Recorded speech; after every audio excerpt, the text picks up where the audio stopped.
முதல் வாசகம். திருத்தூதர் பணிகள் நூலிலிருந்து வாசகம். பெந்தகோஸ்து என்னும் நாள் வந்தபோது சீடர்கள் எல்லோரும் ஒரே இடத்தில் கூடியிருந்தார்கள். திடீரென்று பெருங்காற்று வீசுவது போன்று ஓர் இரைச்சல் வானத்திலிருந்து உண்டாகி அவர்கள் அமர்ந்திருந்த வீடு முழுவதும் ஒலித்தது. மேலும் நெருப்பு போன்ற பிளவுற்ற நாவுகள் ஒவ்வொருவர் மேலும் வந்து அமர்ந்ததை அவர்கள் கண்டார்கள். அவர்கள் அனைவரும் தூய ஆவியால் ஆட்கொள்ளப்பட்டனர்.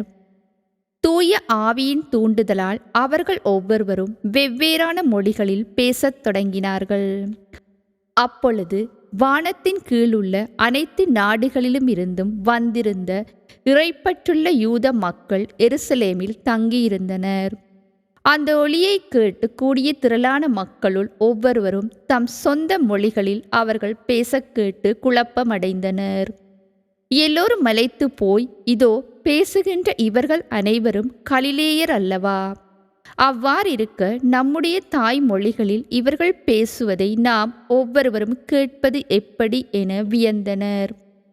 பார்த்தரும் மேதியரும் எலாமியரும் மெசபத்தோமியா, யூதேயா, கப்பதோக்கியா, போந்து, ஆசியா ஆகிய நாடுகளில் வாழ்கின்றவர்களும், பிரிகியா, பம்பிலியா, எகிப்து, சிரேன் நகரை அடுத்து லிபியாவின் பகுதிகளில் வாழும் மக்களும், ரோமையிலிருந்து வந்து தங்கி இருந்தவர்களும், யூதரும் யூதம் தழுவியோரும், கிரேக்கரும் அரேபியரும் ஆகிய நாம் நம் மொழிகளிலே கடவுளின் மாபெரும் செயல்களை இவர்கள் பேச கேட்கிறோமே என்றனர். இது ஆண்டவர் வழங்கும் அருள்வாக்கு. இரண்டாம் வாசகம். திருத்தூதர் பவுல் கொரிந்தியருக்கு எழுதிய முதல் திருமுகத்திலிருந்து வாசகம். கடவுளின் ஆவியால் ஆட்கொள்ளப்பட்டு பேசும் எவரும் இயேசு சபிக்கப்பட்டவர் என சொல்ல மாட்டார். தூய ஆவியால் ஆட்கொள்ளப்பட்டவரன்றி வேறு எவரும் இயேசுவே ஆண்டவர் என சொல்ல முடியாது. இதை நீங்கள் தெரிந்து கொள்ள வேண்டும். அருள் கொடைகள் பல வகையுண்டு, ஆனால் தூய ஆவியார் ஒருவரே. திருத்தொண்டுகளும் பல வகையுண்டு, ஆனால் ஆண்டவர் ஒருவரே. செயல்பாடுகள் பல வகையுண்டு, ஆனால் கடவுள் ஒருவரே. அவரே எல்லாரிடமும் எல்லாவற்றையும் செயல்படுத்துபவர். பொது நன்மைக்காகவே தூய ஆவியாரின் செயல்பாடுகள் ஒவ்வொருவரிலும் வெளிப்படுகிறது. உடல் ஒன்றே, உறுப்புக்கள் பல. உடலின் உறுப்புக்கள் பலவாயினும் உடல் ஒன்றாயிருப்பது போல கிறிஸ்துவும் இருக்கிறார். ஏனெனில் யூதரானாலும் கிரேக்கரானாலும் அடிமைகளானாலும் உரிமை குடிமக்களானாலும் நாம் எல்லாரும் ஒரே தூய ஆவியால் ஒரே உடலாயிருக்கும்படி திருமுழுக்கு பெற்றோம். அந்த ஒரே ஆவியையே பானமாகவும் பெற்றோம். இது ஆண்டவர் வழங்கும் அருள்வாக்கு. புனித யோவான் எழுதிய நற்செய்தியிலிருந்து வாசகம். அதிகாரம் 20, திருவசனங்கள் 19 தொடக்கம் 23 வரை. அன்று வாரத்தின் முதல் நாள், அது மாலை வேளை. யூதர்களுக்கு அஞ்சி சீடர்கள் தாங்கள் இருந்த இடத்தின் கதவுகளை மூடி வைத்திருந்தார்கள். அப்போது இயேசு அங்கு வந்து அவர்கள் நடுவில் நின்று, உங்களுக்கு அமைதி உரித்தாகுக என்று வாழ்த்தினார். இவ்வாறு சொல்லிய பின் அவர் தம் கைகளையும் விலாவையும் அவர்களிடம் காட்டினார். ஆண்டவரை கண்டதால் சீடர்கள் மகிழ்ச்சி கொண்டார்கள். இயேசு மீண்டும் அவர்களை நோக்கி, உங்களுக்கு அமைதி உரித்தாகுக. தந்தை என்னை அனுப்பியது போல நானும் உங்களை அனுப்புகிறேன் என்றார். இதை சொன்ன பின் அவர் அவர்கள் மேல் ஊதி, தூய ஆவியை பெற்றுக்கொள்ளுங்கள். எவருடைய பாவங்களை நீங்கள் மன்னிப்பீர்களோ அவை மன்னிக்கப்படும். எவருடைய பாவங்களை மன்னியாதிருப்பீர்களோ அவை மன்னிக்கப்படா என்றார். இது கிறிஸ்து வழங்கும் நற்செய்தி. எனக்கு பிரியமான சகோதர சகோதரிகளே, எங்களுடைய திருச்சபையை நாங்கள் பார்க்கின்றோம். பெந்தகோஸ்து பெருவிழாவை நாங்கள் ஒரு குடும்பமாக, ஒரு திருச்சபையாக நாங்கள் கொண்டாடி மகிழ்கின்றோம்.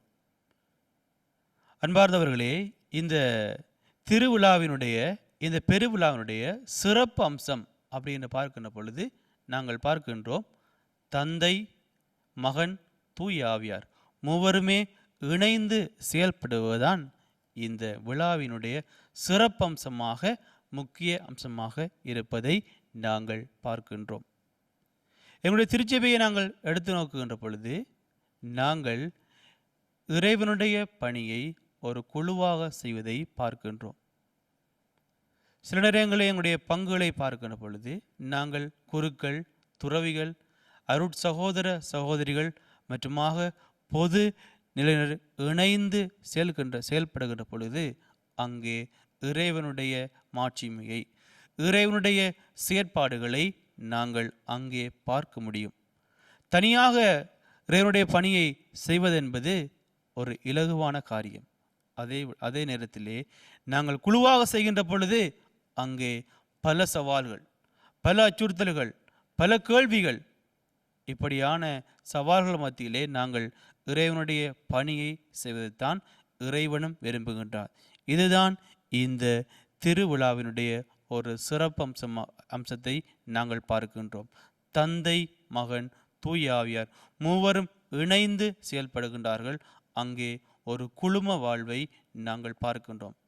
எங்களுடைய வாழ்விலும் நாங்கள் குழுவாக செயல்படுவதை, குழுமமாக இறைவனுடைய பணியை ஆற்றுவதை இறைவன் விரும்புகின்றார். அன்பார்ந்தவர்களே, எங்களுடைய வாழ்வை உற்று நோக்கின்ற பொழுது, நாங்கள் மனித சக்தியினால், எங்களுடைய மனித பலத்தினால், எங்களுடைய இருக்கக்கூடிய திறமைகளினால், ஆற்றல்களினால் நாங்கள் தனித்து செயற்பட முடியாது. எங்களுக்கு பின்புறமாக இருந்து ஒரு சக்தி எங்களை உந்தி தள்ளுகின்றது. எங்களோடு ஒரு சக்தி பயணிக்கின்றது என்று சொன்னால் அது தூய ஆவியானவருடைய ஒரு செயல்பாடு தான். அதை நாங்கள் எங்களுடைய வாழ்விலே பல நேரம் அறிந்திருக்க மாட்டோம், உணர்ந்திருக்க மாட்டோம். ஆனால் அதுதான் உண்மை. நாங்கள் எங்களுடைய வாழ்விலே முன்னோறி கொண்டு செல்கின்றோம் என்று சொன்னால், எங்களுடைய வாழ்விலே முன்னோக்கி போகிறோம் என்று சொன்னால், அதற்கு காரணம் எங்களுக்கு பின்னாலே இருந்து ஒரு சக்தி எங்களை உந்தி தள்ளுகின்றது. அந்த தூய ஆவியானுடைய பிரசன்னம் எங்களுடைய வாழ்வில் இருக்கின்ற போது மட்டும்தான் எங்களுடைய வாழ்வை நாங்கள் ஒரு அர்த்தமுள்ள வாழ்வாக, கிறிஸ்தவ விழுமியங்கள் கொண்ட ஒரு வாழ்வாக வாழ முடியும் என்பதை இந்த பெருவிழா எங்களுக்கு சிறப்பாக அழைத்திருக்கின்றது. ஆகவே அன்பார்ந்தவர்களே, நாங்களும் எங்களுடைய வாழ்விலே இறைவனுடைய பணியை செய்வதற்காக முன்வந்திருக்கின்றோம். நாங்களும் எவ்வாறு தந்தை, மகன், தூய ஆவியார் இணைந்து செயல்படுகின்றார்களோ, எங்களுடைய வாழ்விலும் நாங்கள் எங்களுடைய திருச்சபையிலே, எங்களுடைய பங்கிலே குழுவாக இணைந்து இறைவனுடைய பணியை செய்வதற்கு தேவையான ஆற்றலை, வரத்தை வேண்டி நாங்கள் தொடர்ந்துமாக இன்றைய நாளிலே மன்றாடிக் கொள்வோம். இறைவன் உங்கள் ஒவ்வொருவரையும் நிறைவாக ஆசீர்வதிப்பாராக.